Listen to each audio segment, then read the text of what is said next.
पती उर्फ देवजी आणि दंडकारण्य झोनल समितीची जबाबदारी क्रूर समजल्या जाणाऱ्या जहाल माओवादी माडवी हिडमाळकडे देण्यात आलेली आहे। सुरक्षा दलांचं आक्रमक अभियान थोपवण्यासह त्यांना लक्ष्य करण्यासाठीच या दोघांची निवड करण्यात आली आहे। दरम्यान माओवाद्यांचा सर्वोच्च नेता देवजीचं मोठं गडचिरोली कनेक्शन असून त्याची पत्नी सृजन अक्काला गडचिरोली पोलिसांनी ठार केल्यानंतर बदला घेणार असल्याची घोषणा त्यांनी 2020 मध्ये केली होती। त्यामुळे नव्या बदलानंतर गडचिरोली पोलीस अलर्ट मोडवर आले असून गडचिरोलीसह संपूर्ण दंडकारण्यात हाय अलर्ट जारी करण्यात आलाय। माओवादी संघटनेच्या नव्या बदलांमुळे सुरक्षा दलांसमोर किती आव्हान असणार, माओवादी संघटनेवर त्याचा काय परिणाम होणार, सगळ्या संदर्भात राज्याच्या माओवाद अभियानाचं खरं तर विशेष पोलीस महानिरीक्षक संदीप पाटील यांच्याशी एक्सक्लुझिव्ह बातचीत केलेली आहे आमचे प्रतिनिधी महेश तिवारी यांनी।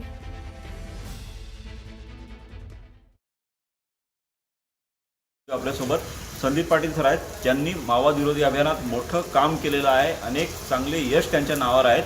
ते आता राज्याच्या माओवाद विरोधी अभियानाचे विशेष पोलीस महानिरीक्षक आहेत। सर मला सांगा, एकूण माओवादी संघटनेत झालेले हे नेमके बदल कसे आहेत? देवजी आणि हिडमांचं दोघांना विशेष जबाबदारी काय काय बदल घडले आहेत? 2 महिन्यापूर्वी छत्तीसगड पोलिसांनी जे चांगलं एन्काउंटर केलं त्यामध्ये त्यांचा जनरल सेक्रेटरी माओवाद्यांचा बसवराजू मारला गेला। जनरल सेक्रेटरी म्हणजे त्यांचा मुख्य नेता असतो आणि तो बदलण्यासाठी त्यांना 2 महिने लागले।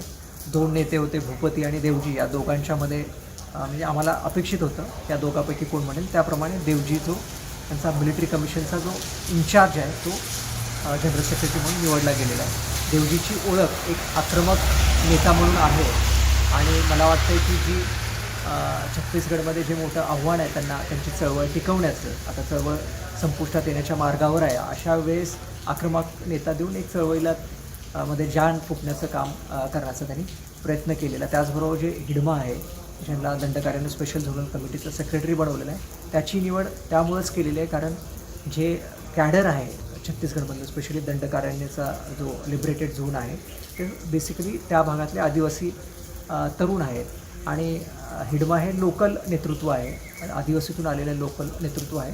त्यामुळं जे मोठ्या प्रमाणात सरेंडर होत आहे, जे आज मनोबल खचलेलं आहे कारण सुरक्षा दलाने मोठं नुकसान त्यांचं केलेलं आहे, अशा काळात मला वाटतं लोकल कॅडरचं मनोबल वाढवण्यासाठी लोकल नेता दिला आहे असं वाटतं। एकूणच माओवाद संपुष्टात आणण्याचं सुरक्षा दलांचं धोरण असताना हे नवं नेतृत्व बदल झालेला आहे, त्याचे काय परिणाम असू शकतात आणि त्याला त्याचा मुकाबला करण्यासाठी सुरक्षा दल कसं अलर्ट आहेत हे आता संदीप पाटील सर यांनी सांगितलं आहे। महेश तिवारी, न्यूज 18 लोकमत, गडचिरोली।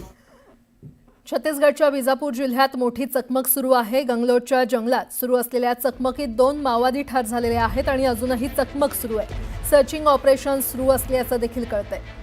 मोठी बातमी आपण पाहतोय, छत्तीसगडच्या विजापूर जिल्ह्यामध्ये सध्या मोठी चकमक सुरू असल्याचं कळतंय। गंगलोटच्या जंगलात सुरू असलेल्या चकमकीत 2 माओवादी आतापर्यंत ठार झालेले आहेत।